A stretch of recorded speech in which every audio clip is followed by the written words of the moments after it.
Hundreds of gas-guzzling private jets took off this week as billionaires from all over the world jetted off to Davos, Switzerland for the ritzy and glamorous World Economic Forum, a week-long event for the ruling class to talk down to the rest of us.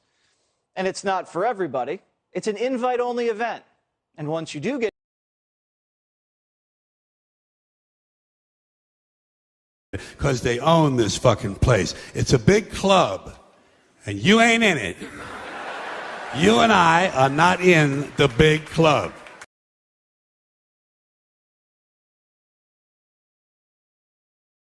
Next week in Geneva, Switzerland, members of the World Health Organization, which was founded on the principles of establishing a one-world government, will be voting to give themselves worldwide authority when it comes to official international health emergencies.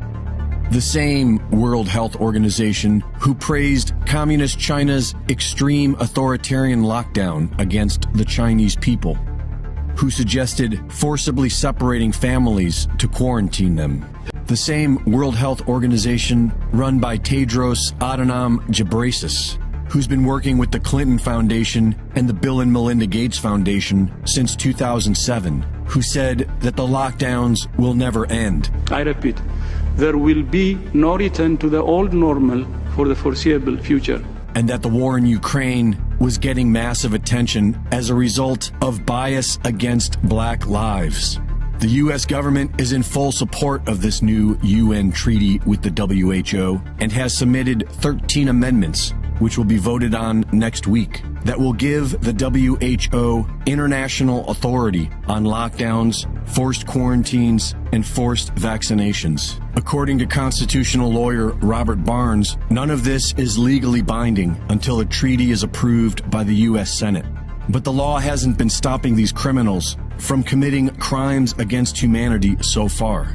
And if they plan on staying in power, they are going to have to bring back the lockdowns and the ballot harvesting mules. So we know it's coming.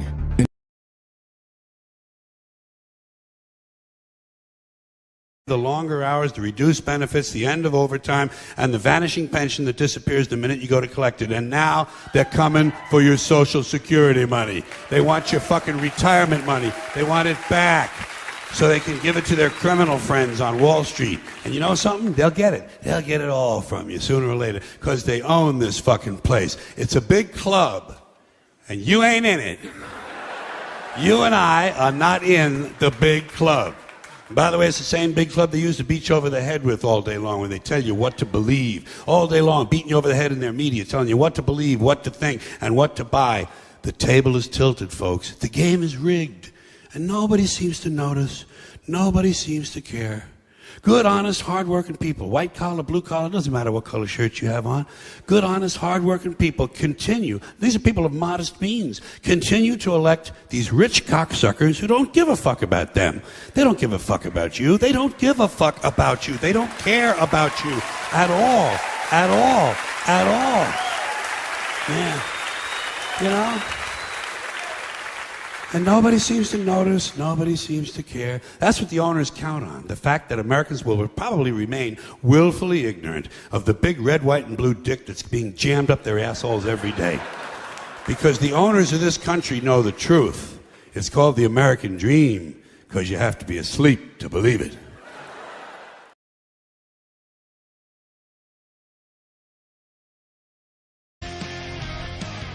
Hundreds of gas-guzzling private jets took off this week as billionaires from all over the world jetted off to Davos, Switzerland for the ritzy and glamorous World Economic Forum, a week-long event for the ruling class to talk down to the rest of us. And it's not for everybody. It's an invite-only event. And once you do get in, they divide you by class. You get a white badge with a blue line if you're rich enough. You just get a white badge if you're married to someone important. Or if you're just a part of someone's entourage, you get an ugly green badge. You're not good enough. They keep the elites together, and they have their own little police state to make sure these people are focused on ruling the world. If you're not from CNN or the New York Times and you show up uninvited, they'll probably arrest you. And it's all headed up by a guy named Klaus Schwab, who's pretty much running a one-world government here. He kicked off the week by saying the future is theirs, not yours. The future is not just happening. The future is built by us, by a powerful community as you here in this room. We have the means to improve the states of the world. And the way they start is by tracking you. If you go deep in the weeds in what these people are saying at this place, they're openly scheming up some of the craziest plans you'll ever hear of, like tracking your carbon footprint. We're developing, through technology, an ability for consumers to measure their own carbon footprint. What does that mean? That's where are they traveling? How are they traveling? What are they eating? What are they consuming on the platform? So, individual carbon footprint tracker. Stay tuned. You heard it. The one world government wants to keep tabs on what you eat and where you go. All because John Kerry's a little mad that your cheeseburger is wiping out part of the population. People forget greenhouse gases are pollution. And 15 million people a year die because of the quality of the air around the world. We're dealing with a crisis here, folks. It's a crisis made by human beings. Maybe they should take their own advice before jetting off across the world on those private jets, emitting all that carbon. But to them, they have more important things to focus on, like preventing the next pandemic, since it worked out so well last time. If it comes 10 years from now, we should have far, far better diagnostic technology. That is, be able to scale up every country within a month to diagnose their entire population. We're a little distracted right now, so getting the debate going is happening slowly. Yeah, a lot of people are distracted by inflation, food shortages, real problems. But the ruling class at Davos says, don't worry, it's all a part of the plan. We need to accept that there will be some pain in the process. The pace that we need will open up for missteps. It will open up for shortages on energy. It will create inflationary pressures, and maybe we need to start talking about that pain is actually worth it. If you have all the money in the world, the last thing you have to worry about is inflation. It's our problem, not theirs. They're busy ruling the world. And shady George Soros says if we don't make their ideas a reality, civilization is done for. Fighting pandemics and climate change, avoiding nuclear war, maintaining global institutions have had to take a backseat to that struggle. That's why I say our civilization may not survive. Believe it when I tell you, these people don't care about any of us. They're just a bunch of globalists hanging out and coming up with too many bad ideas. Rand Paul, Kentucky senator, and he joins me now. Should the American people be scared when the richest people in the entire world get together at a swanky conference and hatch these crazy ideas about how to make our lives better? Well, if they really cared, they could have ridden with me. I was on a plane this morning. I was A category on Southwest Airlines, and, hey, that's something. Wasn't a private jet, but they could have saved. When you're on a private jet, they're spending 5 times as much of a carbon footprint. So if they really cared about that, they could ride on commercial airlines, but they aren't. They're elitist. But the other real danger here that's even more danger than all their phony caring about carbon footprint, the real danger is this. Look how bad your government is in a country where you get to vote for these people. This would be a government, a world government, where you don't get to vote on anybody. This is everybody's worst nightmare. The bureaucracy that we have trouble in our United States because we don't get to vote on them, we vote indirectly. Can you imagine the one world bureaucracy of all these elitists and their private jets that would rule our country and we wouldn't get to vote? So I'm dead set against this. And they used to call people who talked about one world government, they used to say, oh, it's a conspiracy. And we would always say, no, it's in their mission statement. They say it at every meeting. That's what they're for. But lack of sovereignty means lack of freedom, and it means lack of responsiveness, and it's completely antithetical to everything our country stands for. Yeah, and I don't want to put down Bill Gates and these guys. They do a lot for charity. But when you hear them kind of just dismiss inflation or, you're going to have to go through some pain in order to kind of go with my idea. you know, the American people hear that and they think, come on, man, you're not serious, are you? But it's not only insensitivity because they've never been to a grocery store and have no idea what things cost, but it's also that we now have a whole set of our political spectrum that's out there saying it's caused by greed. If you were in a third grade class, I would give you a failing grade if you told me inflation was caused by greed. That is the dumbest explanation, the most implausible, and that lacking all facts that someone would try to put forward. Inflation is caused by an increase in the money supply that increases the demand. It's done because we spend too much money. The Federal Reserve prints it up to borrow it. It floods the economy and drives prices up. If you don't understand that, they'll never get it any better.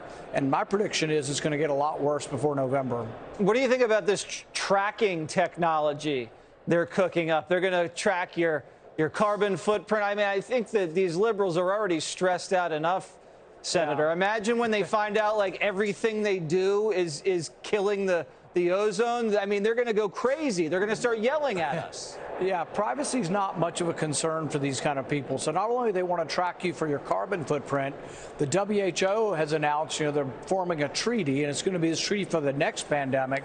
But in the next pandemic, it's not going to be a Washington-based mandate on vaccines or a Washington-based social distancing or masks. It's going to be an international one, and they actually want to track everybody with a QRS code. I think that goes beneath the surface right back here, but I'm not sure how they get it in you. But no, I mean, it's no laughing matter. It is very worrisome. But whenever they talk about it, they have absolutely no concern for privacy. And you're exactly right. They don't care about the individual. They don't know people like us. They've never been on a bus. They've never been on Southwest Airlines. They've never driven a car. Most of them have never even driven their own car. So these are not the kind of people we want telling the rest of us what to do. All right. Senator Rand Paul from Kentucky flies commercial. Let it be known. Thank you so much, Senator.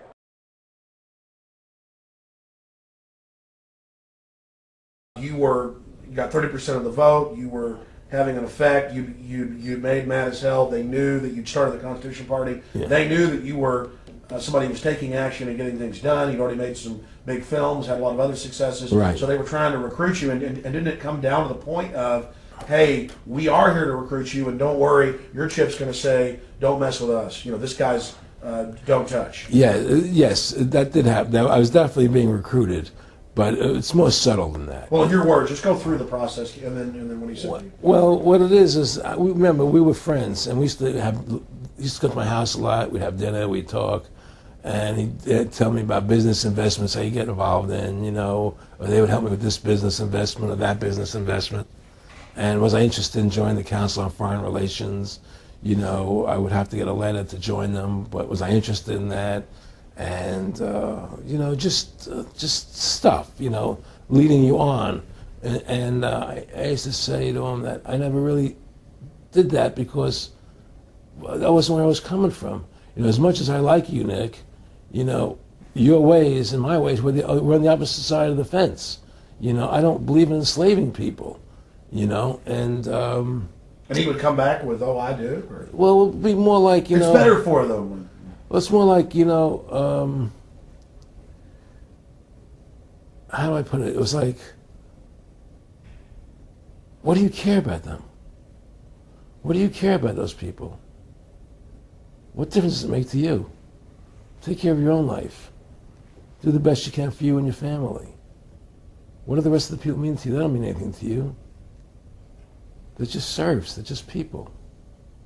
It was just a lack of caring, and that's just not who I was. It was just sort of like cold, it was just like cold, and I used to say to him, what's the point of all this? You have all the money in the world you need, you have all the power you need, what's the point? What's the end goal? And he said the end goal is to get everybody chipped, to control the whole society. Aujourd'hui, au bout de ça, on parle de puces qu'on pourra s'implanter. Ce sera quand, ça? Certainement dans les 10 années à venir.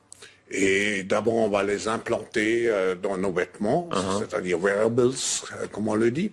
Et après, on pourrait s'imaginer qu'on les implante dans nos cerveaux ou dans notre peau. Et à la fin, peut-être il y a une communication directe entre notre cerveau et I'm talking about the real owners now. The real owners, the big wealthy business interests that control things and make all the important decisions. Forget the politicians. The politicians are put there to give you the idea that you have freedom of choice. You don't. You have no choice. You have owners. They own you. They own everything. They own all the important land. They own and control the corporations. They've long since bought and paid for the Senate, the Congress, the state houses, the city halls. They got the judges in their back pockets. And they own all the big media companies, so they control just about all of the news and information you get to hear. They got you by the balls. They spend billions of dollars every year lobbying to get what they want. Well, we know what they want. They want more for themselves and less for everybody else. But I'll tell you what they don't want. They don't want a population of citizens capable of critical thinking. They don't want well-informed, well-educated people capable of critical thinking. They're not interested in that. That doesn't help them. That's against their interest. That's right. They don't want people who are smart enough to sit around the kitchen table and figure out how badly they're getting fucked by a system that threw them overboard 30 fucking years ago. They don't want that. You know what they want? They want obedient workers. Obedient workers.